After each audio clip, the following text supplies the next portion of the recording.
Hello, I'm Jason. I'm Andy. And I'm Brian. This is exciting and new podcast about the Love Boat. The three small stories we have for this episode are The Joker is Mild, Take My Granddaughter Please, and First Time Out. The original air date was October 29th, 1977. Real quick, Take My Granddaughter Please is a play on the Henny Youngman joke. Do you want to tell us that joke, Andy, real quick? Take my wife, please. There you go. Wasn't that featured in Goodfellas when they saw Henny Youngman, I believe? I believe so, yeah. That was like, yeah. I think you saw all of Henny Youngman's joke in Goodfellas. There were like three of them. Like, can we put the whole thing in? Yeah, let's put the whole thing in. Let me read the description real quick for this one. Is has-been comic Barry Keyes asks Julie to let him entertain on board to return a favor. Mrs. Warner is determined to marry off her granddaughter Shirley, my sister's name, by the way. College pals bet on whether Virginal Dan changes his status before the cruise ends. And that's our quick synopsis. Special guests this week were Patty Duke. This is one of 3 episodes for Patty Duke Aston. I was going to say, it was Patty Duke Aston in this episode. She must have been recently married to John. It was, yeah, when their marriage was still going strong, I guess. Well, maybe not, but they were currently married. I wonder if they were one. Did you ever watch that game show Tattletales? I have watched Tattletales. It was like celebrities, and they would go on there and they'd have the weird questions. I think they were one of the couples I remember seeing on there. I don't remember, which is funny. I just love. We're John. not doing a podcast. I just love John Aston. I love John Aston. That's my other podcast that I do. You have another group for that one, the Tattletales podcast. Another guest star was Phil Foster. By that name, you probably don't recognize, but it is. I saw the episode and I don't even know who that is. I'm excited for you to tell me who that is. It's Mr. Defazio from Laverne's dad. Laverne and Shirley, yeah. Yes. He will be known as Laverne's dad in this. Yes. Patty Duke will be Patty Duke, but I called her Shirley too because again, my sister's name, so that made it easier for me to remember that one. Shirley, okay. And then after that, we have Ruth Gordon. She plays Patty Duke. Shirley's mother or grandmother, excuse me, in this one. She's been in a lot of like 70s, 80s movies, Clint Eastwood movies, and one of my favorites, I believe it was 1980, My Bodyguard. Oh, was she with in that? Matt Dillon and Chris Makepeace. Yeah, she played Chris Makepeace's grandmother in that one. She probably got a lot of grandmother roles. I looked up her credits just real quick because I was like, do I know this woman? And I looked her up. Her first acting credit, 1915. Wow. 15! 106 years ago. I mean, wow. Did they even have anything to be acting in at that point? But she had credits. Was there sound? I mean, she was already 15 years old at that, or 20 years old by that time. Yeah. So, I mean, she was an old lady in this. So it's 1915. That's 24 years before The Wizard of Oz. All that crazy. That's what? Wow. It's crazy. It had to have been like a silent something. It has to be, right? Yeah. Or burlesque, or what's the other thing? Vaudeville. Vaudeville, maybe. Vaudeville. That's possible. Robert Hedges, I'm saying that correctly now. I would normally have said Yes, but it's Hedges. Yes. He plays Danny in this episode. We'll call him Juan Epstein. Juan Epstein. He's one of the original Sweat Hogs from. Don't say original Sweat Hogs. He's not an original Sweat Hog? No, I mean, like there's nobody else after Travolta left and there was another one. Yeah, that's true. Yeah, he doesn't count. You're right. There was only the originals. That's it. So they should have gotten what's his face, Jefferson, to play that guy too. They had gotten him to come in as another Sweat Hog. He always came in to mop up shows. That would have been great. I guess he could have fit in there, yeah, because it's around that. Yeah, maybe it would have been a little young, but he could have been the young kid in the class, like on Head of the Class. They had that real young girl. I mean, he'll be showing up on the Love Boat eventually, taking Julie's place when she cokes out. One thing I noticed here, one of our other guests, Maureen McCormick, who we'll get to, but Robert Hedges was in Brady Bunch Variety Hour. He was in one of their was he really? One of their episodes. So okay, I thought that was interesting. But Tab Hunter is in this episode. You may know him. Yeah. He's like one of those names that I've heard, and I looked him up. I've heard some stories about him. I wasn't even sure who he was. He was in Grease 2. I remember that. Oh, was he really? Yeah. Never saw Grease 2. And he was. He had the same agent as Rock Hudson, and to get the gay rumors off of Rock Hudson, they put out fake rumors that Tab Hunter was gay, but actually Tab Hunter really was gay in real life. But so was Rock Hudson. Exactly, but they were trying to get the rumors off of Rock Hudson at the time. But But So his own agent did his this own to him? agent was doing it. Yeah. Also, I learned that Tab Hunter and Anthony Perkins dated for a while. Oh, Yes. okay. All right. Was he with Anthony Perkins? No. He wouldn't have been with him when he died. They did it in the 50s. Yeah. And the reason that didn't work out is because Anthony Perkins took his career too serious. Yeah, he was a Too bad for those guys back then that they couldn't do both. They things. couldn't be comfortable. They couldn't come out and be. They still couldn't be a leading man and be gay. They had to be. They had to put on that facade like Liberace. I think that still goes on like today. You know, for every Neil Patrick Harris, there's probably 10 guys that are still closeted. Cause You're probably right because they're like, oh, I got this role. You can't be a leading I'm a man. beefcake in this movie, but I can't be that. Yeah. What are you gonna do? I mentioned her just a minute ago, Maureen McCormick. This is her first of 5 episodes that she'll be a part of. Second Brady Bunch cast And member. I didn't look to see if she played the same character. So I know she's Barbara Holmes in this one. If so. she does, then my theory that I have about her is even more secure. Do you want to share that theory now, or do you want to we can get to that one? Okay, Yeah. because she doesn't come into the episode right away And either. that plays into my theory. Yes. Yes. Okay.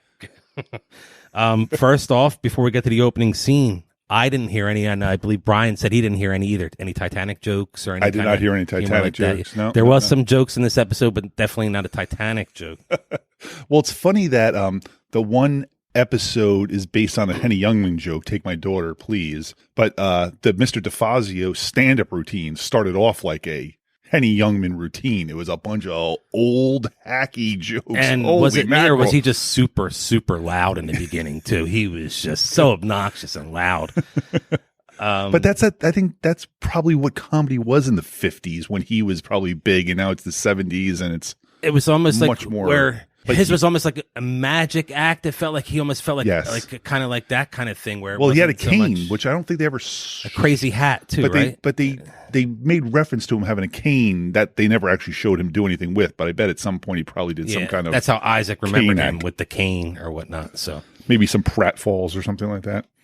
All right. So our opening scene was we see 4 guys. One of them is Juan Epstein, and Julie knows all 4 of their names. I don't know if you noticed that. It's Danny, Paul, Lee, and Carl, and they're like, "How do you know our names?" And she's like, I know." Yeah, things, because they were probably the only 4 guys in that the were same together. room. Yeah, this stuff. And they were in the 2 rooms they were sharing. Looks like, I guess, they were combined split door there, I guess. 117 and 119 on the Fiesta deck. That was their location. Their rooms and Mr. Defazio's room looked like more legit cruise bedrooms. We'll get to Mr. Defazio's room real quick because he thought he was going. He made a joke about walking me to my room, and she's like, "You're not in a suite." Like she couldn't walk him to his room because he wasn't in the suite. I thought it was really rude, but so it got a little creepy there after they introduced themselves. They asked, "Is there a lot of action on the boat?" Yes. And She Julie says, says, like, "All day and all night." Ping She's pong like, and shuffleboard, and then she's like, "Oh, you talk about the "Oh," and she's like, ladies." yeah, there's definitely a lot available, and they make reference already that this guy's got he's got one thing on his mind, yeah, and it's to and get that's it. laid. Yeah. And they don't out him yet as a virgin yet. Whoa, but whoa, whoa, whoa. They say that word in 1977 on TV. I was shocked when they said that. I was like, they said it more, and they say it more than once too. Yeah, so it's a bit risque. So this guy is on board to get laid, and he looks like Juan Epstein, so he's gonna have issues. Yeah, and I mean, right away he has issues. Like the first girl he talks to, she's like, "No." He does not have a note from his mother for this episode. I'll tell you that much. Now this is during Welcome Back, Kotter, right? I think 77? Welcome Back, Kotter was over, wasn't it? By 77, I yeah. think so. And yeah. Brady Bunch is definitely over by this Brady's point. ended in 74. I know that. After that, we had Patty Duke and Grandma entering the ship, and right away we find out that Grandma is trying to find a husband for Shirley. This is not the first time this has been used as a plot point, right? Yeah, because it was older. I think it was in last week's episode where it was the dad and the daughter, and she was coming out of a marriage, and he had. Was that last week? Was that last week? I might have watched an episode on my own. I apologize. But they've used that Me TV script. has it on Sundays. They've used that script before, where someone's trying to find somebody, Yes. a husband or a wife. It's definitely for not somebody. the first time we saw it. And it's not going to be the Not gonna be the last. I mean, we're still only episode 6 of season 1 here. So So then Mr. Defazio comes on. He obviously knows Julie. yes, he makes mention that he knows her father. Yeah, their father and him. Julie are had friends. just given him a tour as well of the ship. It's very strange. I mean, this guy's on this boat to get a job. That'll come out later, where he says that he knows that Yeah. agent. We run into the agent right there as they're getting on the ship, and he he knows. made- So he is paid for a cruise to have the off chance Running possible into that, meeting yeah. with an agent. He made a couple of jokes there too as well. He called it he said love boat. It's just a big waterbed. He said, I heard it's sex, but this is going overboard. Yeah, that was which I thought weird. was tough. Then he called it the flotel, which I Flotel, thought I like that. one was That's that one good. wasn't bad. I like that one. And this, like I said, we found out he's a friend of Julie's dad, and he gave Julie's dad his start in the business. I wonder what guess- Julie's dad does. Yeah, Do we ever meet him? We don't find out exactly what I bet he's going to turn out to be Julie's coke dealer. That's what's going to happen. that's a spoiler alert for season 7. I bet by the end of this show, we are going to meet every single parent and sibling of every We single one of these should. cast members. I mean, we already And met. I'm probably step parents. We already met Stubing's ex-wife. We know his daughter's coming. Everybody's gonna be on this boat eventually. Doc's grandma is gonna be there. One of She's gonna Doc's 4 wives we should be running into. That'd be great. Is there an episode where all 4 of them are on the boat I together? would like that a would lot. be a great episode. We also found out that our grandma requested they sit at the singles table for dinner, which she has to go for to make sure that happens. The single table, like, is that where the guys are just hovering around looking at the single Maybe ladies? sort of like the way Doc hovered over Shirley. Spoiler alert, that'll come up in a few minutes as Bad well. episode for Doc. Not a good look. No, Not a good I look thought- for Doc in this episode. I always liked the Doc. I thought he was. I don't remember him being this creepy. Yeah, Maybe he's it very changes. creepy. I don't know.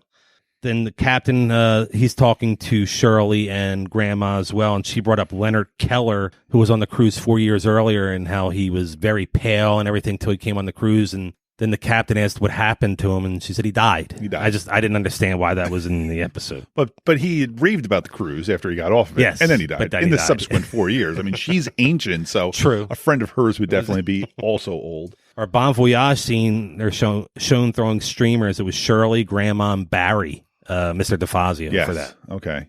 The boys, they're too busy scoping out the ladies, so they can't have time to throw.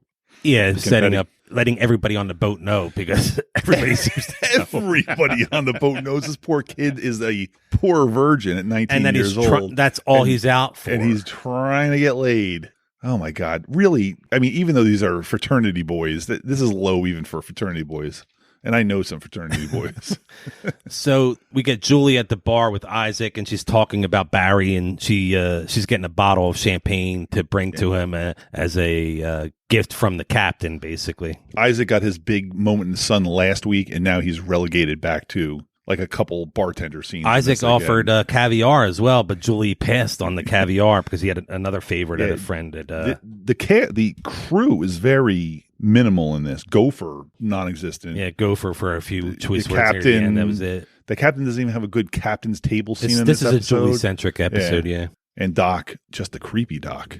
Julie starts feeling bad for Barry, I guess, when she's talking to him. He talks about Ed Sullivan. He was on the Ed Sullivan show. They talk about the hat and the cane that you were talking about earlier. By the way, he opens a champagne bottle, and they don't show him open it. The camera's on Julie when he opens a champagne bottle. It is the fakest sounding as the champagne opened. I was like, they couldn't have gotten a better. They couldn't do a second take on that sound effect of the champagne bottle opening. It sounded so bad, but there it is. And I was really They glad. made this room really small Well, on purpose, too, this because is- of the 'cause he- joke she made yeah. about him not being in the suite. But I'm glad he went into the bathroom and got the glasses from the sink, because I was thinking about that. I was like, is he going to use? She didn't bring glasses with champagne, and so they're he usually went, on the counter in the he- hotel He room went and or got the whatever, I guess. bathroom glasses. I was like, that's a nice added touch that he got just the bathroom glasses for the champagne.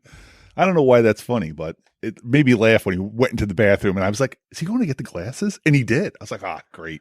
That is also where Julie or Barry ends up offering to do 15 minutes, and he says he's going to do it for the captain because the captain's expecting him to do it since he brought him that. He sent it the champagne, which obviously she said that the Julie's- captain sent it yeah, the champagne, but so she actually brought the that was champagne. That Julie's goes fault to for that. Yeah, got to So do now it for it's the the captain. next day, I guess, already, or maybe it's that same day, and Epstein's up on deck. Yeah, he tried flirting with that girl, taking She's some taking pictures of the back of the boat or something. I liked here because he said She said, you were blocking my light. And he said, how about here? And she said, move. And he said, where? She said, Cleveland. He's blocking the light. It is the sunniest day out. There's no... It's a tight shot of the pool here. And we see there was a lot of people in that pool at that. This pool that holds like 3. Yeah, it is bad. And Patty Duke's just laying out on the pool. Reading, right? Yeah. Reading, and then is kind of pissed when somebody gets splashed with water. Yeah. Like, you are lying right on top of the pool. What do you expect? Well, speaking of jumping out of the pool, she ends up knowing this young man, Tab Hunter, Dave Wright? King, right? Dave King. Okay, yeah, Dave and King. They made, like I said, they made dreamy eyes at each other, and they're kind of reminiscing. And Grandma comes out, and she introduces her to Grandma. And, yeah, I mean, the Grandma is just. I mean, it's so. These people are so. I guess I have to get right to how much of an. You're right. Jerk she is. They can't just like spread this out over multiple minutes. It's like she's looking out for her granddaughter, and he's just a 6th grade biology teacher, something teacher. Yeah, Shirley mentions that they dated their senior year. Yes, they knew each other. They dated, and this guy is not good enough for her. But she gave nicknames to all Shirley's suitors or whatever, and his was O period D period D period. And do you remember what that stood for? It was old. Some kind of car, not Datsun, old what? DeSoto. Old DeSoto. You can say it, Brian. Don't be shy. Well, he doesn't even have his mic on. This guy. I turned it on. Old DeSoto and dandruff. Yeah, old DeSoto dandruff. And he says he got rid of both. Yes. So, and he's a good-looking guy. Yeah, and but he's a 6th grade math teacher. And she's very good-looking, Patty Duke here. These two look like good they together. Could make, yeah. Well, they're supposed to be the same age. They went to high school together. So Ruth Gordon here shits on the teaching profession. Totally hardcore. When she was in school, they were probably in the one little. Miss Crabtree was teaching uphill. Both ways, and Miss Crabtree was teaching them in the little red school bar. When all the kids were. It was one class for the entire district. So Grandma tells her, okay, you can talk to him, but please make sure you make some time to talk to some other guys, that you don't just spend all your time talking to him. And Grandma makes a point to tell her to say, show some cleavage. And she does say and that. And she takes off her little smock or little vest or whatever that she was wearing there. And she gives her a kind of. And she gives her a shoulder. She gives her a little shoulder. But not bad advice of, don't she limit pulled yourself. Her shirt down, too. So I forgot that she did that, but she pulled her shirt down. I don't mean the cleavage line. I mean, don't limit yourself to one guy. But although this guy looked like the real. Did you see those blue eyes? Tab Hunter has? Yeah, listen, he's quite the catch. She should be lucky. She should. Well, she is with John Astin at this point, so she can get very handsome men. Now we're back with the sweat hogs here, and they're they are. We find out here that Epstein is 19. No, this is where we actually find out he's a virgin. They use the V word. He's 19 here. I looked it up. He's actually 26 in real life at this time. So because I was curious how old he was playing. I mean, he was playing 19 here. At least he wasn't playing high school. I was going to say John Travolta was like 35 in Greece, so I think Gabe Kaplan was only a few years older than I think you're John right. Travolta. They're still only a couple of years apart. Still to this day. Is he the only living sweat hog? Oh no.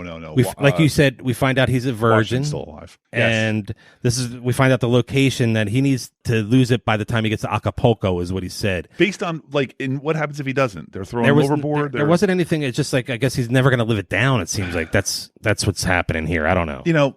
They could have done a much cheaper way to get this guy laid. They could have taken him to any bar in the L.A. area. And this is 77, so it's a couple years before Porky's.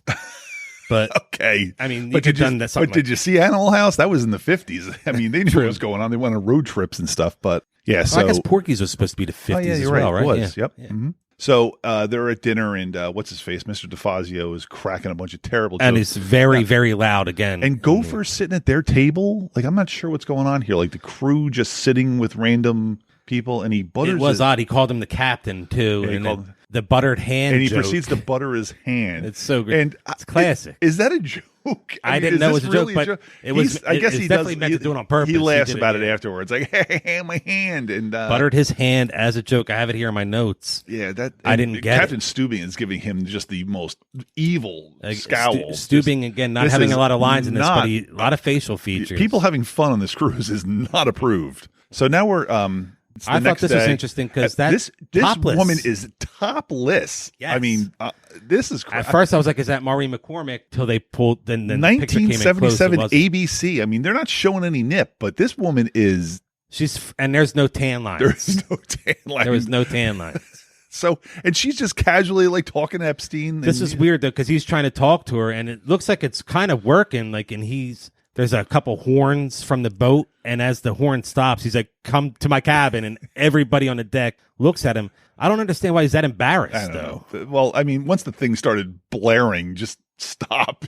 And his two buddies are up top there looking down on him as just like, this is never going to work. Yeah, these guys are terrible people. He was embarrassed and leaves. It's just, I don't know. So, hey, look, Isaac's bartending, not saying anything because this is where Mr. Defazio's. He was giving the bad jokes, and there's a couple ladies sitting there with just like horror on their faces, and Julie walks in, overhearing it, and just, I don't know. He should have said some Titanic jokes. It's been a long time. It seems like he would be. It seems like he would be the right person to bring him back, right? Like that would be. He probably was on the Titanic.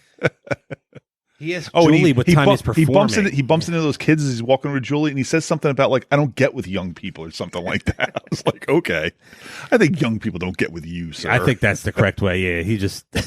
He asked Julie what time he's performing, and he just says, I'll leave that up to you, kid. You know, you're putting that all together, because she didn't really have an answer for him, because she doesn't want him to be in the show at this point. This is back-to-back weeks now, or maybe not back-to-back. Was last week the Milton Berle episode, the practical joke episode? That was a couple weeks ago, weeks. I think, yeah. Like, so now we've had these two kind of similar stories with people that are very off-putting. Milton Berle had the terrible practical jokes that we never actually saw. True. And then now we've got Mr. Defazio. If you had to pick who was funnier out of those two, who would you choose? In real life or on the show?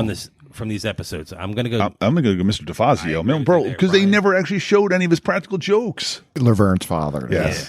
Yeah. Mr. Defazio, please. Call him by his given name. We get what's his real name? He's got a real name. I don't know if you want to know in the show? It's Barry in the show. I mean, his real name in real life. I don't even remember. Jim? Damn it, Jim. So we had Steubing talking to Julie here about whether or not she should put Barry, Mr. Defazio, into the show. And she says, I feel obligated. And he's like, well, do it. And she's like, well, I shouldn't, because I owe it to the rest of the crew or rest of the people on the boat to have to put up with that. And he's like, don't do it. So Steubing was behind her either way. Thanks a lot, dude. Whatever. You know, there are so many things to do on this ship. I'm pausing it because this is important. Okay. There's so many things to do on this ship.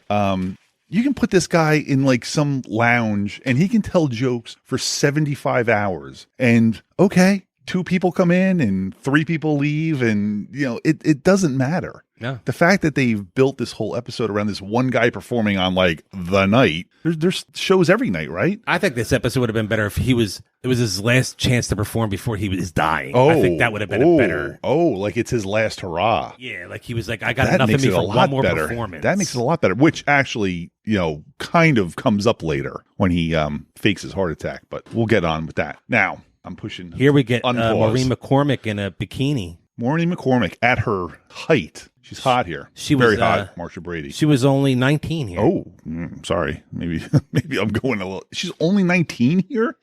Oh, wow. I thought she was. Apologies. I meant 21. I thought she was 21. I would have said she was at least like 20 by the time Brady Bunch ended. 21. I apologize. It's for real, or you just make me feel less of a perv? I have it right here. I looked down here. It's 21. 21's a little better. Anyway, Maureen McCormick introduced. Hang on. How far are we into? Can I see how far into this episode we are at this point? 18 minutes. Maureen McCormick. And you figured there was probably commercials too. Well, I mean, so 18 out of 45 minutes. So almost a half hour into the show. Almost. Never showed her getting on the boat. Never showed her talking to any of the cast members or crew members. Never showed her eating or in the dining room or anything. I'm telling you right now, she is a hooker that was on this boat specifically to sleep with Epstein. She never interacts with anybody else. Do you think one of his friends paid for her? Possibly. Like that? Possibly. His one friend at the end kind of acknowledges it more than the other guys. The other guys go off. In to get their they money. go off to get their money. Spoiler alert, there was a lot of gambling on this. She has nobody else. She's a young girl on a cruise ship by herself. Yeah, we don't see her with anybody else. No yeah. interaction with anybody else. And there is a scene that she has later on, which I think is very awkward. I'll bring it up then. We'll get back to it. But like, she has no interaction with anybody else. And if it wasn't for Epstein talking to her, nothing. She'd be doing nothing on this cruise. And I find it very I'm glad odd. I waited for your theory. You didn't tell me before this, because I like that theory. I didn't think. And by the end of the episode, she gets off the boat by herself and just like kind of waves to him from the boat, and that's it. I really think that she was paid for to be on that boat. Where can you find hookers like that? In LA, I guess you can find a lot of them, right? San Pedro, I think, is where you. Anyway, I just find it shocking that I think Maureen McCormick at this time was the biggest star on the show. Maybe Patty Duke was bigger, but the fact that they don't even introduce her until 18 minutes into the show, she definitely. They should have put a little bit of. If they don't want to make her a hooker, Hunter is a bigger star, but maybe. That's I couldn't name one thing he was in, but maybe Perkins. Maybe.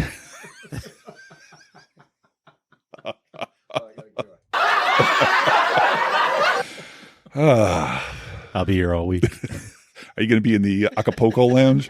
I'm opening for Barry Keith, whatever his name was. Mr. Defazio. The fact that they don't show her getting on the ship, talking to the crew members, I find very odd. And damn it, I had a point, and then you fucking meet some show. Oh, so she's like the biggest star. Like they got her to be on this show, and they barely used her at all. Damn it, I had a better point. Now I forget what it was. I apologize. I'm sure it was brilliant. But what they should have done if they don't want to make her look like a hooker, because she is macking on Epstein hard before he finally like gives in to her feminine wiles. I don't know, but they should have had her talking to Julie or Gopher or someone saying like, "Man, I am just on this boat to get laid. Like, help me out. You hook me up." And what's she doing there? That's what I was going to talk about in a little bit when she's talking to Isaac. Isaac comes over and says, "You really like him, don't you?" Which I thought was really weird. So she's not imaginary, because she does interact with the one other person. Because then after that, she said, and he says, "Well, all he's out for is getting laid." He says that. And do they use this term getting laid at all on this? They don't, right? That couldn't have been said. Or he goes like, "You know what he's out. He's only after one thing," he said. And she goes like, "Yeah, but he's sweet. He's this." She starts. Not only does she say, "Oh yeah," she's like basically waving him around third from the first time they meet. Meatloaf wasn't saying stop right there. She's like, "Oh, I hear you're on this boat to get laid. So what are you doing? Oh, we want to go to your room? Let's go." Now that we think about it, he walked up to her on the boat, so that's the only time where she didn't really approach him, because the other times she comes up to him. That first time is when he went up to her, and he walks away. He walks dejected. He walks away like she was flirting. She was good to go at that time, but he turned it off for some reason. Like he started. Well, he seems like he might be afraid of women. On top of the fact that he is not scored with any women yet. True, right? Doesn't it seem like that's he's definitely. We don't get that whole back. That's a backstory we would have liked to have had. I think I like that backstory. Yeah. All right, let's go. So then we get this is really our first glimpse of Doc. We didn't really see much of him before this, right? Doc is in his office with Grandma, and he gives her something to help her sleep. Grandma notices he's not wearing a wedding ring, and so she's basically setting up Doc to meet her young, gorgeous. Does he want to meet a young, gorgeous, sexy person? She says, and he's like, "Oh, I already met one today, meeting her." Blah blah blah. And she said, "Well, I have my granddaughter Shirley. She has a brand new car with a stereo tape deck."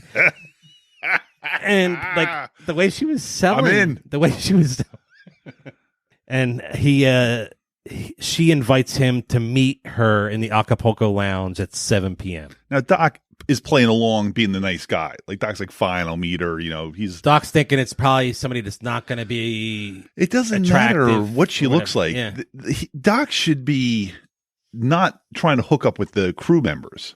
I mean, if they're interested in Doc, that's fine. But like, he's getting set up here. He should be like, "Yeah, okay, I'm not doing this." Yeah. And Doc, he does a Laurel and Hardy joke here at the end. Another fine mess you've gotten me into, and he's talking to himself in the mirror. Yeah, good one. Then we get Barry sound checking the performance hall there, I guess you want to call it, and checking the lights. And Julie comes in basically to Julie, ignoring the velvet rope, walks right past it. The velvet rope's there. It's there for a reason. Yeah, I don't see any badge for her to get through there, so I'm not sure why she was able to. Now, make what's a she beeline saying here? for- So she's all pissed off at him for. Yeah, and he's basically talking about how he's excited for the show, and she is saying that she's about to go into like, I don't want you to perform here, and this is where he kind of reaches her arm. He knows where she's going, so he feigns preemptively illness. fakes a heart attack here. Because But I didn't even know it was faking her. I thought it was just like, oh, he wasn't feeling well. But then like the heart attack. I already was like, oh, he's faking this because he knew it was coming. So he's like, I only feel good when I'm on stage. So I mean, I knew he was faking it, but I didn't know he was actually faking a heart attack, and she believed it was a real heart attack. Like, because we didn't see anything with Doc or anything after that. no, you're right. As soon as he started going, I was like, oh, he's faking this. I'm smart like that. I can figure. Such a these things out. Laverne's dad thing to do. You know what I mean? Laverne. So she's, I guess, now saying that he can go on, right? Yeah, she's saying the show will go on, The and show you will must too. go on. And then we get Doc teaching calisthenics. He's doing jumping jacks. This is very silly. And this is where Epstein tries to flirt through jumping jacks, and she doesn't flirt back. She says, "That's my husband over there," Right. through the jumping jack. Yeah, and it's not for a lack of trying with Epstein here. He is trying, and let me tell you something. He's very revealing in this sweatsuit I see as he's jumping around here. He should not be embarrassed. He's back in his white pants again. He wears these white pants a lot. Here he was, I guess, passed out after the workout that Doc put him through. Worked out. And we get Barbara, played by Maureen McCormick again. Marsha. And she's laying it on thick again. She's like, so what's up? I hear you're a I virgin. am good to go. The rumor around the ship is you are a virgin. Let's go. Your cabin or mine. Let's do this. Does she have a cabin? Do hookers get their own cabins? That's a good question. Does she just hang at the bar in front of Isaac the whole time? Now that makes me think here is where I was talking to you about. After they're done talking here again, Epstein kind of blows her off after she's given him all kinds of like signals. Which makes no sense why he blows her off. Like he's trying to get laid and she is waving him in. And once again, he walks away. And this is where Isaac then sits in and says, wow, you really like this guy, don't you? And it's like, he's only out for one thing. So right there, more people knowing what he's on the ship for. And she's like, yeah, I know. I'm in. Let's go. So that's when I thought that Isaac was going to help her. Like he was going to put in a word. Hey, Epstein, go talk to this girl. She likes you. You know what I mean? It's just, I thought it was very strange for this interaction. This scene really upset my daughter Really? Why? because she couldn't understand where Marsha was coming up with. He's so sweet. Oh, and everything. yeah, Like, right. How the hell did she know? And let me tell you something. Maureen McCormick at this age can get anybody she wants. So Maureen McCormick at she this should not age- be working this hard to get At this laid. age, she was competing with Julie for the amount of coke she was putting up her nose. Well, probably. I'm just based on her looks right now. Yeah, she was good to go. She is not working to meet a guy. She probably has it getting thrown at her all the time. That's why Sam the Butcher kept bringing Alice to me. So when are you going to introduce me to Marsha? Is that all of Mrs. Brady's kids? How old, Cindy? She's 10. Oh, call me in 8 years. She still has a lisp. She might always have that. Okay, so we get Grandma telling Shirley about the date she set her up for. Grandma pimping her out. with Maybe the she's doc. she's Maureen McCormick's pimp too. Oh my God, That's it all good. makes sense. She brought her. They don't ever interact, but Do you think a pimp would be trying to jump overboard here, though? yeah, she's gonna kill herself because her granddaughter wants to date a teacher. She made that point too. That's that I don't know. That really disturbed me for some reason. All right, so now what's Isaac and Julie are in the hallway doing what here? This is where he was bringing tea. It looks like to Barry, and I guess because she was going to talk to him after his heart attack. Yes, And this is where she catches him working doing out. a workout that Doc was basically just giving the same workout to. Epstein, yes. So she knocks on the door and She just walks. She bursts in, really. Well, I 'Cause think- he says, "Come in." That's right. He does say, "Come in." these old school doors you could just open up. Nowadays, I think you have to. Someone on the inside has to open them for you. But She gets really mad that back he's in the working out and that he faked the heart attack. well. Listen, He admits he's a phony here. If this too. guy had had a heart attack for real, he should be in Doc's office anyway. He shouldn't be just in his room. Yeah, he wouldn't have been able to be in a room to do I'm having these a heart attack. exercises. I'm just going to go back to my room and lie down for a little bit. I'll be good in the morning, if there is a morning. He admits he's a phony, and Big, he's only on the fat cruise. phony. He's only on the cruise because he knew that agent was going to be on this cruise. Which is insane. That's what They he won't did. let they won't let him audition in Hollywood. He's been run out of town. Julie says, so basically, you used me, you know, just because you helped my father, you feel I should do. I'm obligated to do this for you. And Julie basically says, if we do this, then the slate's clean. So Julie's going to let him. Done with perform, you. yeah. I'm done with you. Julie's going to let him fail with his jokes. And she was right with his failure of jokes. His jokes are terrible, They were very. as we will bad, find yes. out. Then he changes his material halfway through. But anyway, I wish we got to see that whole set, but they always pull away at the worst possible time. Again, I knew that was going to happen. I'm so smart. When she left after he was dying on stage, and she's like, "I'm going back in." I'm like, "All right, he's got the whole crowd cheering now." that was right. you could tell that was coming. Yeah, I felt bad because Gopher didn't go. he didn't. Did he not go? He went upstairs. He Oh, didn't he was wanna- like, yeah. "Fuck this." So Doc and Shirley come to the Acapulco Lounge there at 7, and Doc is a despicable person here. He can see that Patty Duke is with Tab Hunter here. He can see that they're together. first of And all, we find out that she can sew like a bandit because Isaac was like, sew like a bandit. There was something they said she could sew, and then later on in the episode, there was some Cook, other. warm disposition she had. There was some other kind of archaic way to make her sound appealing. I forget what it was though. It was sew, and then later on it was something like maybe she can Yeah, cook. it was somebody She else can cook. at the end. It was She her can other cook granddaughter. like It was a her other bandit. granddaughter. at the end. With the meatloaf, which was actually the best line of the entire movie or show. Yeah. So So Doc, like you said, Doc is basically he gets introduced to Patty Duke, and she's sitting there with a guy, and he does the old, "Oh yeah, you're the other guy," and basically doesn't even turn. like, and who does Doc think? Because I think Tab Hunter could take out Doc easily. He's I at mean, least come 10 on. years younger than him and much better looking. And like, I'm really disappointed with Doc here. He sits down next to her. He's like right on top of her, and he can see that she's with the other guy. I don't know. I thought Doc really acted like a pig in this. He really did. A man who's been married 4 times should have better scruples than this. I can't understand. Grandma pulls him away to dance. Hey, they're outside a port there. I didn't catch the name of the port. It doesn't really matter. No, but real quick, but Grandma starts dancing with Dave, and then Doc just laid it on thick, like right there at the basically end. sits to on her. the armrest of her chair and leans in on her. And I was just like, Doc. And then as Grandma What and are you Dave are doing? dancing, Dave looks at Shirley and is like, "Oh, come on, help me!" Come and then, on.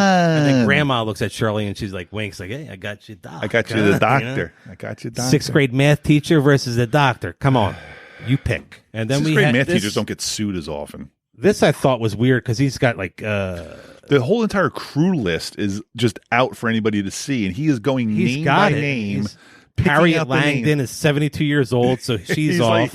Like, he said that's fine. Then Bertoli Amkto, she's like, that's a guy. And he's not even So- crossing that name off either. So he is going through the list name by name, just being like, what women have I not made contact with yet?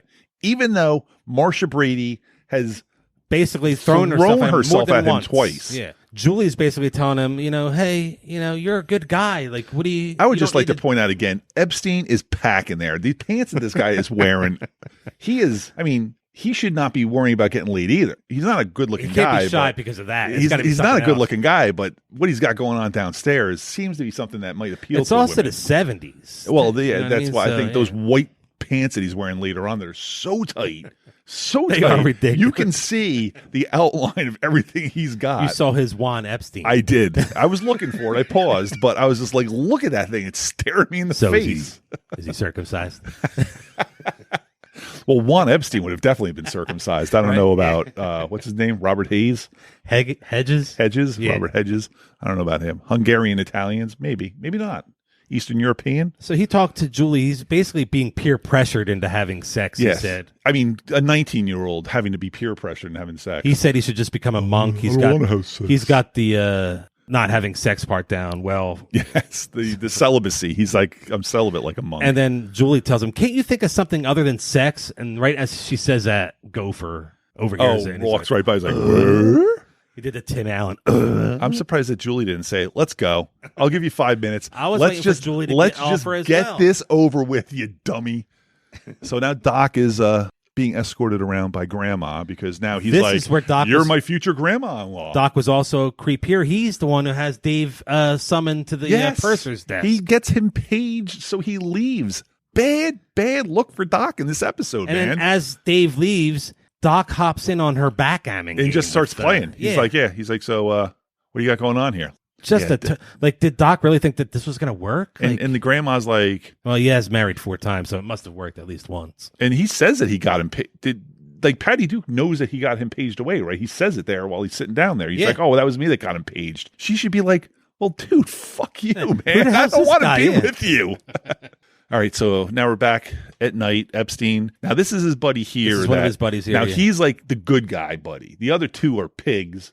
He's like the good guy buddy. I think he's the one that paid Marsha to have sex with Epstein. He says he's missing out on the party. Yep. And then Barbara basically comes up to him again and wants to know him. Yeah, this is the 3rd time she's approaching him. 3 times is a charm, I guess. And she's still looking good. Yeah. I mean, she's not in her bathing suit here, but she's still looking nice. And she puts her arms around him. She's basically hugging him. Yeah. She's half like hugging him. She's like, "What do I have to do?" She basically then says to him, like, "Why don't we go on a walk around the deck here, or we could go to your cabin?" Yeah. And his head He is like, still doesn't get it. He's like, "Wait, my cabin? But what can we do there?" And she's like, "I don't know. I hear you want to get laid. Let's go." And he's kind of like, "Oh, okay. And so I guess we're gonna go." She tells him which way his cabin is. Yeah, so she knows where it is. She had the number. She had the key already. And he says, "Yeah, it's this. You're right, but it's to the left. But you're right." Yeah, this is when we get to her. When we get to his room, hard. we get to his cabin, and he basically takes all his clothing and junk off of his bed. A mess. And throws it into the closet. And he should just say, "I'm a fraternity guy." She would totally understand why his room is disgusting. So then they're talking about, like, music, and we get the name of a band here. He has a tape. They call out the Led Zeppelin. The Led Zeppelin. The Led Zeppelin. I was like, the Led Zeppelin. Like, okay. Huh? That's the formal name, the formal Led Zeppelin name. And I think they mentioned somebody else too, but now I don't remember who it is. But I think they're definitely Led Zeppelin. I don't remember another one though. My eyes kind of went. They can reference actual people in this or bands. And again, he's still not 100% sure why she's there in the room. Yeah, in his cabin. He's a goon. He is a goon. She said to sit next to me on the bed. She told him, and they kiss. Finally. I was like, just kiss her, man. He still doesn't believe after the kiss. He gets up and he goes to the other side of the bed now. Now he's over on the other bed, like way over there. Led Zeppelin. What year is this? Oh, this is way after Led Zeppelin was.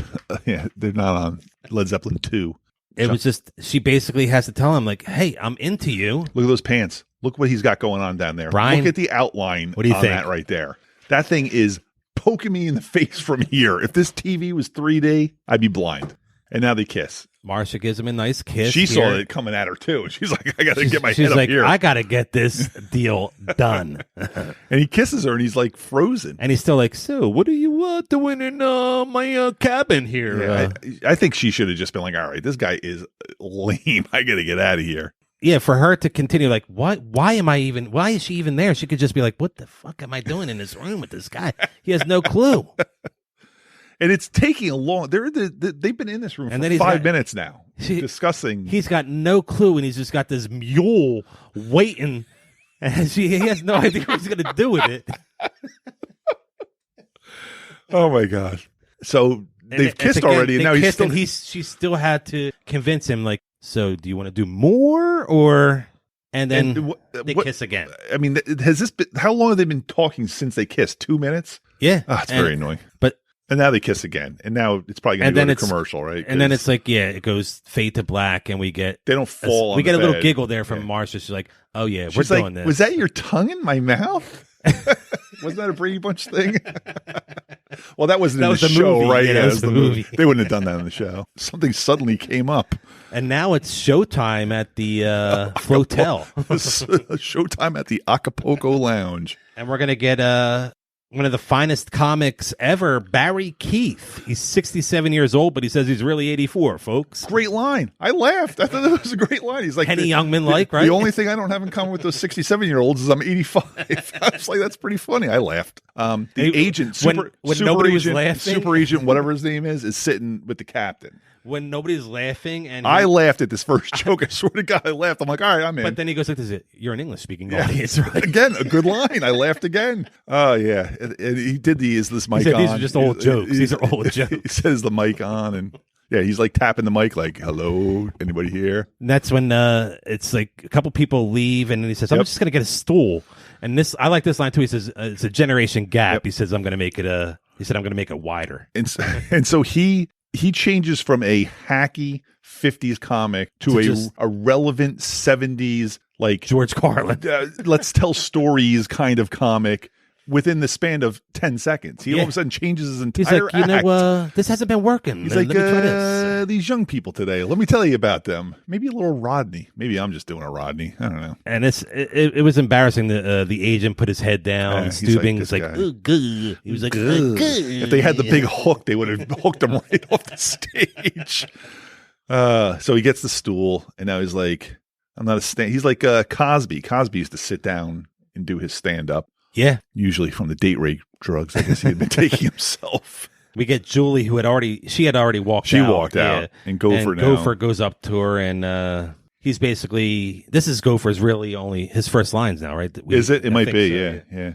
Because the only Julie's other time telling him was how when she said sex, and he went. Julie's telling him how her feelings got in the way. She probably shouldn't have had him perform. She starts to feel bad and says she should probably go back in to deal with it. If everybody else has to watch it, she should have to deal with it as well. Why make everybody else suffer? Gopher decides to leave. He doesn't go with her. But, Gopher and Julie look to be about the same age. Did they ever hook up? Were they ever a couple? Spoiler alert! There is I do remember at least one episode where they fall for each other. Do they? Okay. It's weird that they would fall for each other later. Like after you've been working with someone for years, you think they like, got it over with her, like I know they hooked up season 2. Yeah. So they're so she's like, I'm going back in, and he's like, I am going to my room. He's like, I don't think I could deal with any more of that. It's the hacky stuff. Again, I think that line, "You're an English-speaking audience," was one of my favorite lines. I think that was so great. So here we get Julie goes back in.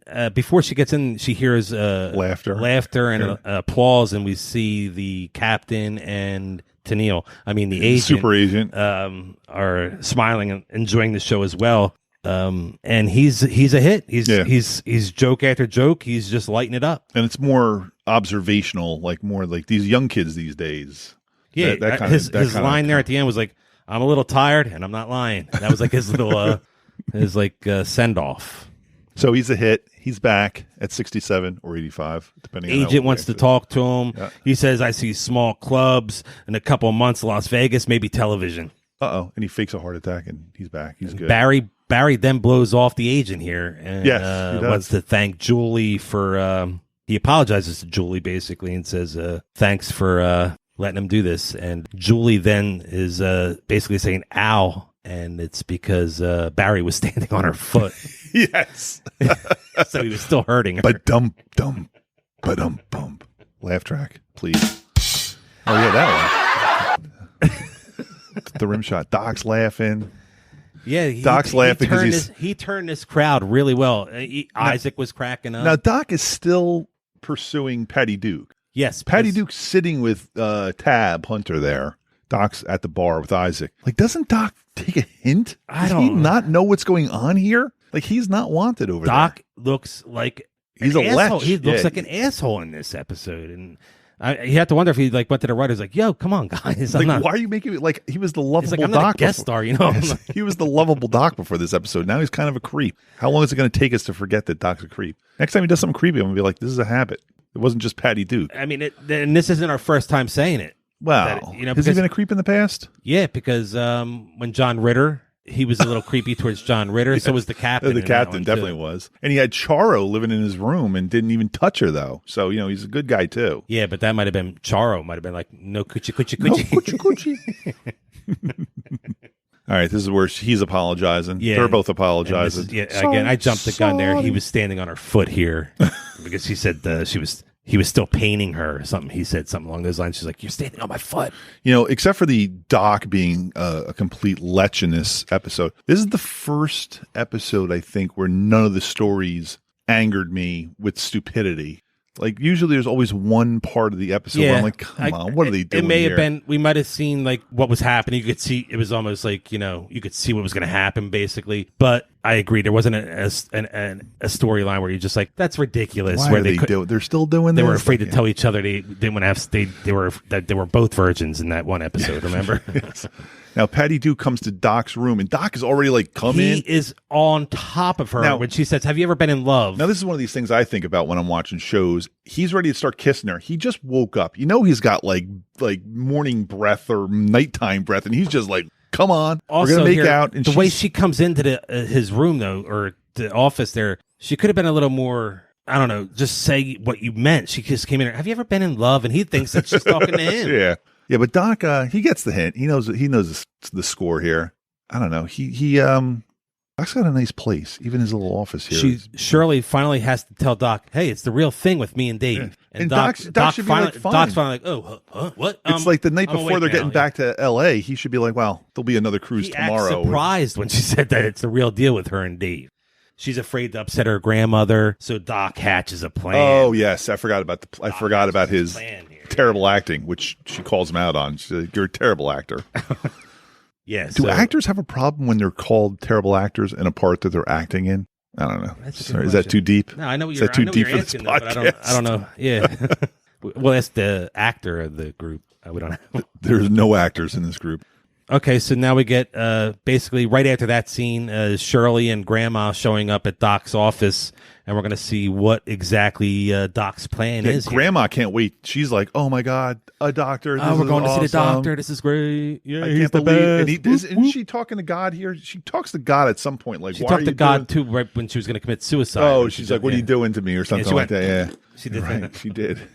Doc is faking being a drunk here. Drinking at like 9 o'clock in the morning, which I guess if you're an alcoholic, you drink at 9 o'clock in the morning. I usually wait till noon, but that's just me. And he basically just grabs Shirley or Patty Duke and throws her on the couch. Grandma is upset immediately and says, "Get your hands off of her." So she turns on Doc. Oh, and she beats him with her purse. His acting may be bad here, but it's working. His acting is good enough that it fooled the grandma.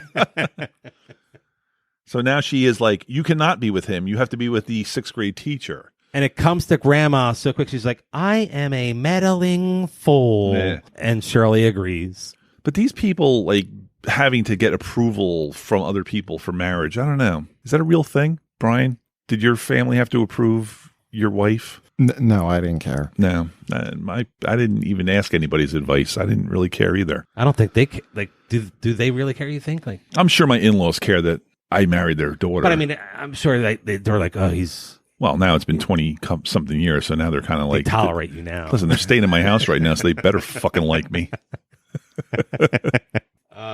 Okay, so yeah, basically Shirley and Grandma making up here, saying she's going to stay out of her affairs going forward, and she's happy to see Shirley with the 6th grade math teacher. Whenever I hear the term "the affairs of somebody," I always think back to the classic Blazing Saddles Mel Brooks line: "The affairs of the state take precedent over the affairs of the state." I don't know why. I love that line.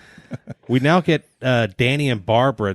We're about to dock in San Pedro here. If you watch Marsha's arms here, it looks like she's got both of them crossed here. She's holding hands, but then they're not. She's not holding hands. But they are at an area on the ship where there is a wide divide between the two of them. They're not like leaning up against. If they move over a foot here, they could be right next to each other. There's a big gap between them here. I'm not quite sure why they it looked like one was this. Looked like one was on the boat and the other one shouldn't have been. And we're like, "I'll see you later. Like, I miss you."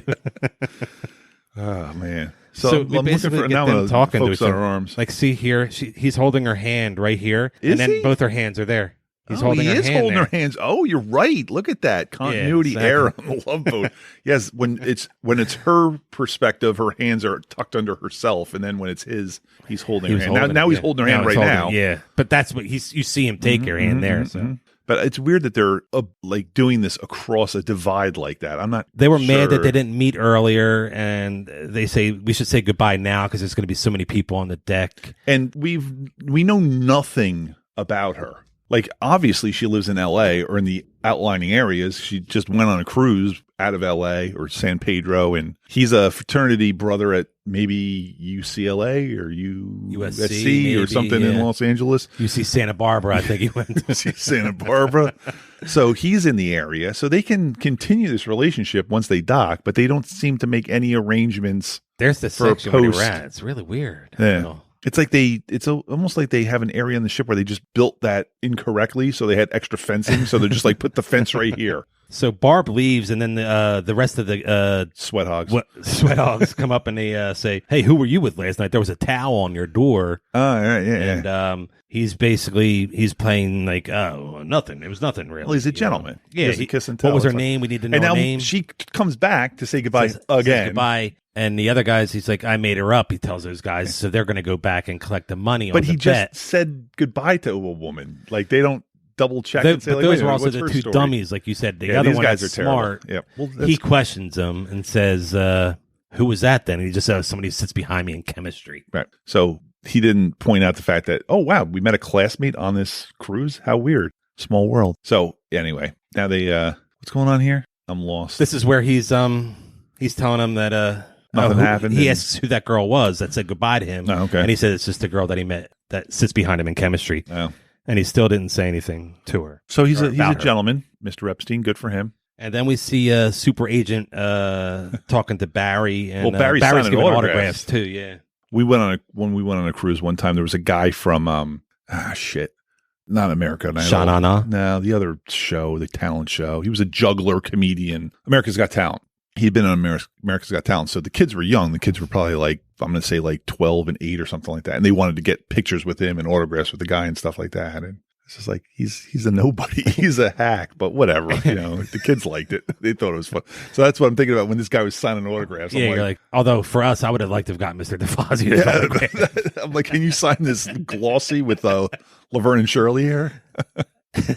So Barry then says that her father has a great, beautiful daughter. And again, here we see Marsha waving now at is off the boat, Danny. and Epstein just happens to be on the boat looking around, like, oh, goodbye. And he's like here, I thought he was going to say like, I'll come down. I and we'll love leave you, together or something like I'll call you. No, nothing. No. And that's the end of that relationship. And then we see Tab walking out with his grandma-in-law, soon fiance to be. He says, and Grandma is wearing the worst hat here. I think there's like chickens on it or something like that. It's a very strange looking hat. And Doc, now she knows that Doc was playing the part. She calls him she makes an offer to Doc about her other granddaughter and says that she's a good cook. She makes a great meatloaf. She makes a great meatloaf, and she was a former Miss Illinois. Well, that's coming up here now. She says he makes a great meatloaf. Or she makes a great meatloaf, and he's like, okay, whatever. And as she's walking away, and she was a former Miss Illinois. And Doc, best line of the entire episode, what's this about meatloaf now? And he starts chasing after her. I actually giggled out loud about that Doc one. Again, it might have been even funnier if Doc wasn't such a creep this episode. She should have been like, I'd hook you up with her, but dude, you are just gross. And there he goes. Like, I know I was Team Doc earlier, but you are an ass. In this episode. And then he giggles about it. Yeah. Meatloaf. I said meatloaf, Julie. All right. And that was our episode. I noticed, as the credits are rolling here, that this is another one of those episodes where one guy directed one of the shorts, and then another guy directed two of the shorts. Yeah, there was two directors for this one. That seems so weird that one person can't direct this whole thing. and Rafkin, I think their names were.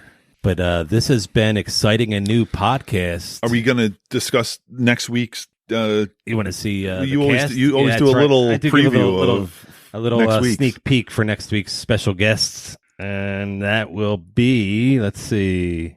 Already up to episode 7 of season 1. Ray Bolger, the Scarecrow from Wizard of Oz. Jeez, that's our only one off the top of my head. Diane Cananova.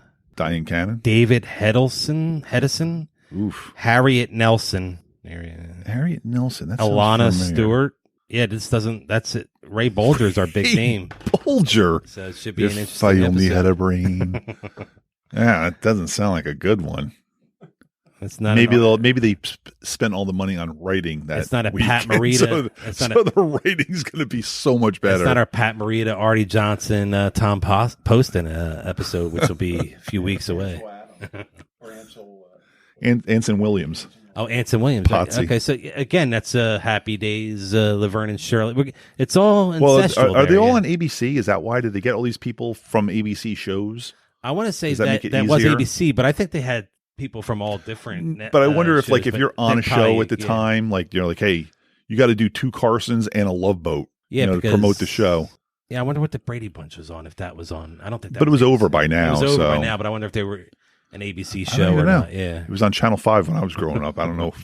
Or no, Channel 17, I think. Yeah, it was Brady Bunch, PHL 17. Brady Bunch and Gilligan's Island back to back. That's my early life. But this has been exciting, a new podcast. I'm Jason. I'm Andy. And I'm Brian. Do it.